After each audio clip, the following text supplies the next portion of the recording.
बिस्मिल्लाहिर्रहमानिर्रहीम। अस्सलाम वालेकुम माय यूट्यूबर फ्रेंड्स। तो एक बार फिर आपको वेलकम करती हूँ अपने चैनल पे और नई डिश के साथ आपके साथ हाजिर हूँ। और आपके लिए मैं लेकर आई हूँ ऐसी एक रेसिपी जो है मसाला बैंगन की रेसिपी। बहुत ज़बरदस्त सी है ये। तो जो बैंगन शौक से नहीं खाते वो भी खाने पर मजबूर हो जाएंगे, इतनी ज़बरदस्त सी ये रेसिपी है और बहुत ही झटपट तैयार होने वाली है। तो जो दोस्त मेरे चैनल पे नए हैं जल्दी से वो मेरे चैनल को सब्सक्राइब कर दें, साथ ही बेल आइकन को भी प्रेस करें। और वीडियो पूरी देखनी है एंड तक बिना स्किप किए। वीडियो अच्छी लगे तो इसे लाइक भी करें और अपने फ्रेंड्स एंड फैमिलीज़ के साथ इसे शेयर करें और मुझे कमेंट्स में बताएं कि कैसी लगी आपको मेरी रेसिपी। तो रेसिपी स्टार्ट करते हैं। तो ये मैंने एक कढ़ाई ली है। अच्छा, ये लोहे की कढ़ाई है। इसके अंदर हमने 5 खाने के चम्मच तेल डाला है और ये मैंने बैंगनों को इस तरीके से कट कर लिया था, गोल गोल, और इस तरीके से कट कर लिया था। अब इनको हमने फ्राई करना है बैंगनों को।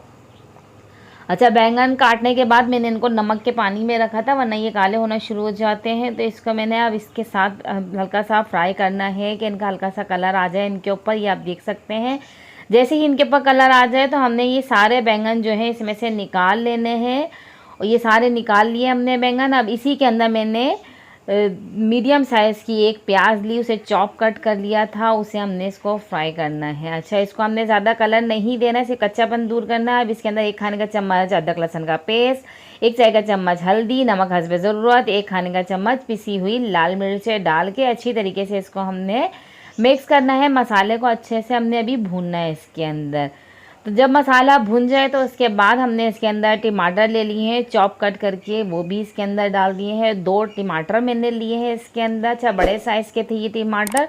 तो ये इसके बाद टमाटर डालने के बाद मिक्स किया, थोड़ा सा पानी डाला और अब इसको हमने कवर करके पकाना है ताकि ये जो हमारे जो टमाटर है ना ये अच्छी तरीके से गल जाएँ।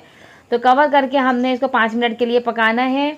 और यहाँ पे हम रोस्ट कर लेते हैं मसाला। ये मैंने लिया साबुत धनिया 1 खाने का चम्मच और ज़ीरा लिया है आधा खाने का चम्मच, उसे रोस्ट करके दरदरा सा कूट लिया है। और यहाँ हमारे टमाटर भी हो चुके हैं, बिल्कुल टमाटर गल चुके हैं। चमचे की मदद से इसे हम मैश कर देंगे। कुछ टमाटरों को हम साबुत ही रहने देंगे क्योंकि जब इसके चंक्स आएंगे ना मुँह में तो बहुत अच्छे लगते हैं। तो अब मसाला हमारा बिल्कुल रेडी हो चुका था। इसके अंदर हमने डाल दिए ये अपने बैंगन जो हमने फ्राई करके रखे थे, साथ ही हरी मिर्चें भी इसके अंदर डाल देंगे। आप चाहें तो कट करके भी डाल सकते हैं इसके अंदर। तो ये मैंने साबुत ही डाली हैं 4 हरी मिर्चें। और ये मैंने जो मसाला कूटा था दरदरा सा धनिया और सफ़ेद ज़ीरा इसको रोस्ट करके कूटा था, ये इसके अंदर 1.5 खाने का चम्मच डाल दें और इसको अच्छे से मिक्स करें। और मिक्स करने के बाद हमने इसको अब कवर करके पकाना है 5 मिनट के लिए ताकि अच्छे से ये गल भी जाए और मिर्चों का भी अरोमा इसके अंदर आ जाए, हरी मिर्चें जो हमने डाली हैं। तो ये बिल्कुल अच्छे से पक चुका है, बैंगन गल चुके हैं और बहुत अच्छी सी इसके अंदर से खुशबू आ रही है। हरा धनिया डालें इसमें और इसको अच्छे से मिक्स करके इसको सर्व करें। बहुत ज़बरदस्ती और झटपट तैयार होने वाली ये बैंगन की रेसिपी मैंने आपके साथ शेयर की है। आप इसे ज़रूर इस तरीके से ट्राई कीजिएगा तो बहुत ज़्यादा शौक से खाई जाएगी और बार बार फरमाइश पे बनवाए जाएंगे ये आपसे। तो जो भी मेरे दोस्त जो मेरे चैनल पे नए आए हैं वो मेरे चैनल का विज़िट करें। बहुत ज़बरदस्त सी रेसिपी हैं इसके अंदर और मुझे मेरी वीडियो पूरी देखा करें ताकि मेरी हौसला अफजाई हो। और मुझे इजाज़त दीजिए। अल्लाह हाफिज़।